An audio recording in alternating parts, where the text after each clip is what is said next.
Sir, there was a recent meeting with the Nina Municipal District with their new superintendent, and the councillors who met with him cross-party came out of it pretty shocked because he more or less admitted that didn't have the resources in the Tipperary Clare division to meet with the requirements of the area. And he was pretty matter-of-fact about it. He had to be admired for how blunt he was with the councillors. The councillors in the Labour Party, Councillor Fiona Bonfield, was completely shocked. We've known about issues in relation to Garda presence across North Tipperary for some time. It comes up in our office every week. But the bluntness that basically we don't have the resources was fairly frank. Huge issues in relation to recruitment and retention, Minister, across the country. We know of issues whereby, I know of an issue where two local people went to join the Guards and went to their local sergeant for advice, and by the time they came out, they weren't joining the Guards. I know of a situation where in the southeast, a number of Gardaí just left their jobs and went to Australia. Recently, a member of Gardaí left the force to join Irish Rail. Better pay and conditions, as I understand it. This is ongoing. As a government, if you don't face up to this, we're in serious, serious trouble. Serious trouble, and it's not just in Tipperary and Clare. The pay and conditions, the working culture are massive issues. Tipperary Clare as a division and why it was set up is bizarre, but it's a logistical nightmare. Many of the Gardaí are burnt out. If you look at a scenario whereby in Rossgrey, the town of Rossgrey, where they hadn't enough Gardaí, so a Garda went from Newport on Convent for 6 months to cover Rossgrey. Newport to Rossgrey is not a short distance, but they have to go for 6 months, and that leaves Newport vacant, a Garda. Scenarios whereby there is no marked police car in Newport. Rossgrey has a 2012 Ford Focus, a community policing car.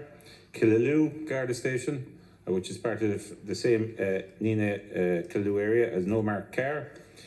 And we have the Garda College in Templemore, and there's currently a position in there in the actual Garda room in the college. Hundreds of guards have applied for it to get away from frontline policing. Hundreds, because they don't want to continue given what they're putting up with. Members on long-term sick leave in the division are not being replaced because there's no one to replace them. Gardaí are being put into areas where they have no local knowledge, so there's a deficit in actual response. Bureaucracy on small issues is taking up so much time. We're taking the Gardaí out of smaller towns, bringing them into bigger towns. Community policing units and crime task force units are great in theory, but when you're taking Gardaí from frontline policing, from actual stations and putting them into this, and then leaving the stations vacant of those Gardaí, what's the point? We're robbing Peter to pay Paul. We have very few foot patrols as a result of the lack of police on the ground, and that's a real issue in Nina, in Thurles, in Rossgrey, Newport, Templemore, and everywhere else. And Minister, you've got a situation whereby on some days of the week there are 6 guards. 2 in Newport Killaloe, 2 in Nina on outside duty, and 1 or 2 in the Rossgrey area. Now that is not sufficient. When are we all going to wake up? And this is just my own division and my own area. When are we all going to wake up that unless paying conditions are changed, unless they are made better, unless it is an actual vocation and something that people want to go into, we are not going to have the police force that we require. Thank you. And I'd like to thank the Deputy for raising this matter in the House today. I would like to convey the apologies of my colleague, the Minister for Justice, Helen McEntee, who regrets she can't be here for this matter due to another commitment. As the Deputy will be aware, by law, the Garda Commissioner is responsible for the distribution of Garda members and resources between the various Garda stations and divisions. I can assure the Deputy that the Garda Commissioner and his management team keep the distribution of Garda members and resources under constant review.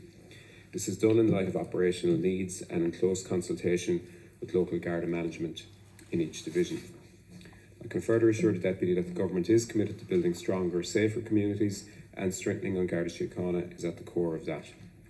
Budget 2025 provided the highest ever allocation to Garda Síochána, over 2.48 billion, which is a 27% increase since 2020. This funding allows for the continued recruitment of Garda members and staff, which will in turn allow the Garda Commissioner to ensure that an effective policing service can be delivered. To assist with recruitment, the government increased the training allowance and increased the age of entry from 35 to 50. And Minister McEntee has also secured a significant increase in the training allowance, which now means that trainees are paid €354 per week. The government is determined that An Garda Síochána grows to 15,000 members and beyond. We are seeing growing momentum in the recruitment, and more Gardaí are coming through the Garda College and onto our streets. Minister McEntee was delighted to witness last month 108 new Garda members attesting the third graduation ceremony of the year, while 165 members were attested in March and a further 157 attested in June. 135 new recruits entered the college last month for their first phase of training, and I wish them well. And I can inform the Deputy that there are, as of June 2024, 656 Gardaí assigned to the Clare Tipperary division, which is an increase of 10 Gardaí since 2015. As of the same date, 164 probationer Gardaí have been assigned to stations within the Clare Tipperary division since 2020. There are also 129 Garda vehicles in use in the division. The Deputy will also be aware that enabling works have begun on a new Garda station in Clonmel, and the Department of Justice is also funding refurbishment works in Cashel and Banshee stations, as well as the Garda College in Templemore.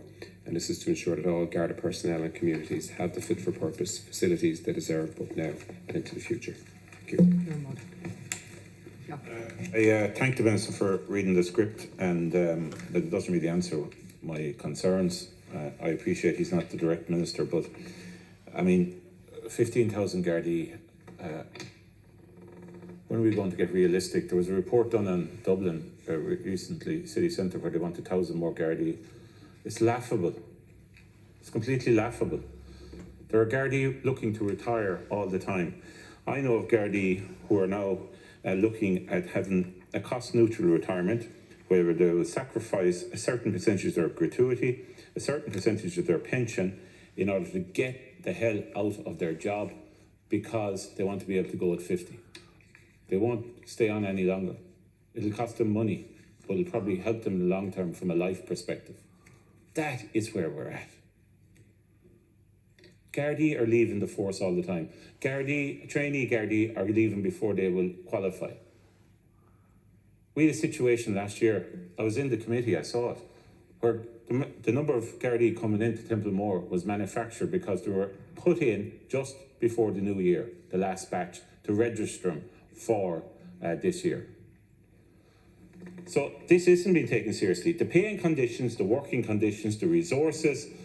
Does the actual Commissioner and senior management have the backs of Gardaí? I look at what's going on in Limerick and in the Midwest in relation to certain things going on with Gardaí, and I wonder, why would you join? And then I look at why so many are actually leaving, and I see why they're leaving. They're leaving because this is no longer a vocation. This is no longer what it was in the past. There are easier ways to make a living.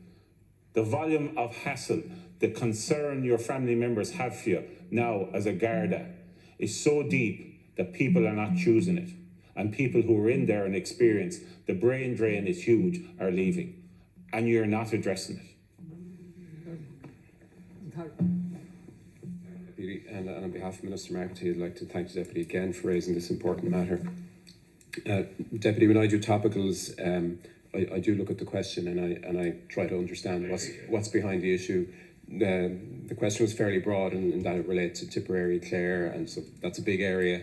But I will take back the specific issues that you mentioned around Nina and Ross.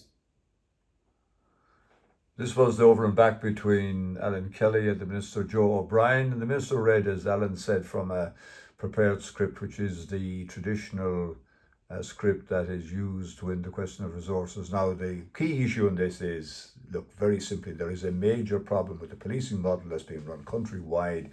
It's been deteriorating over the last 4 years, and there is no recognition of that at an official level. And when there is no recognition of it, it's obvious there's not going to be any plans put in place to change the whole orientation at the global level in the Guards, which of course obviously then boils down to what's happening in the badly designed Clare, Tipperary, Garda division and in similar divisions all around the country.